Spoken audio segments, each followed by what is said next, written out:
আমার জীবনের সবকিছুর সাথেই আমার অভিমান হয়, রাগ হয়, ঝগড়া হয়, কথাবার্তি হয়। সে তাকে বুঝাইলে সে বুঝে, আমাকে বুঝাইলে আমি বুঝি। কিন্তু আমার জীবনে একজনের সাথে আমার শুধু রাগ, অভিমান, ঝগড়া কিছু হয় না। সেটা হলো আমার কষ্ট। আমার কষ্টকে হাজার চেষ্টা করো আমার লাইফ থেকে সরাইতে পারি না। কারণ কষ্ট যে আমার জীবনে কি পাইছে সেটাই বুঝি না। এত গুয়া কষ্টকে বুঝাইলাম যে দেখ, আমার ফ্যামিলিও আমার কষ্ট দেয়, আমার আপন মানুষও আমার কষ্ট দেয়, প্রবাসও আমাকে কষ্ট দেয়,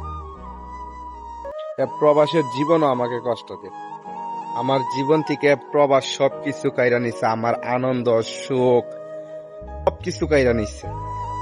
আমার স্কুল লাইফ, আমার খেলার লাইফ, আমার বন্ধু বান্ধব সব কাইরা নিচ্ছে প্রবাস। সবাই কষ্ট দেয়, তুই একটু ছাড় দিতে পারস না?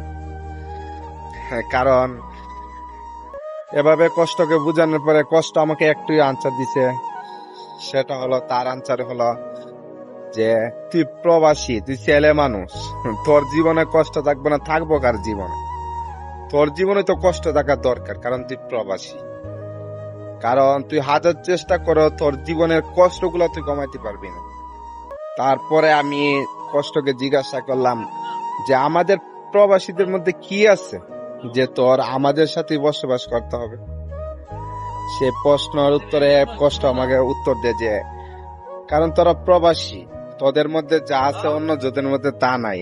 তোরা সবাই কষ্ট দিব, পরিবার কষ্ট দিব, আপন মানুষ কষ্ট দিব, রক্তের মানুষ কষ্ট দিব, এমনকি আমিও তোদেরকে কষ্ট দিব।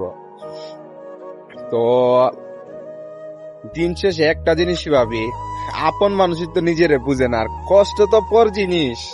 কষ্ট কেমনে আমার কষ্টকে বুঝবো, তাই না?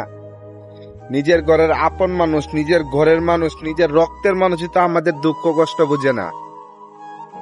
আর কষ্ট তো অন্য জিনিস। ঠিক আছে, হাজারো চেষ্টা করে সবাই সাথে আমার বিচ্ছেদ হই, সবাই সাথে রাগ হই, সবাই সাথে আমার অভিমান হই, কিন্তু একমাত্র কষ্টের সাথে আমার রাগ, অভিমান, দুঃখ কিছু হই না।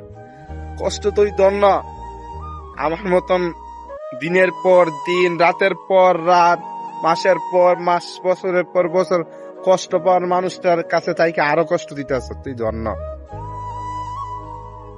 ধন্য যে তুই আরো কষ্ট দিতে পারতেছ আমারে, কারণ তোর সাথে আমার কোনোদিনই বিচ্ছেদ হইব না।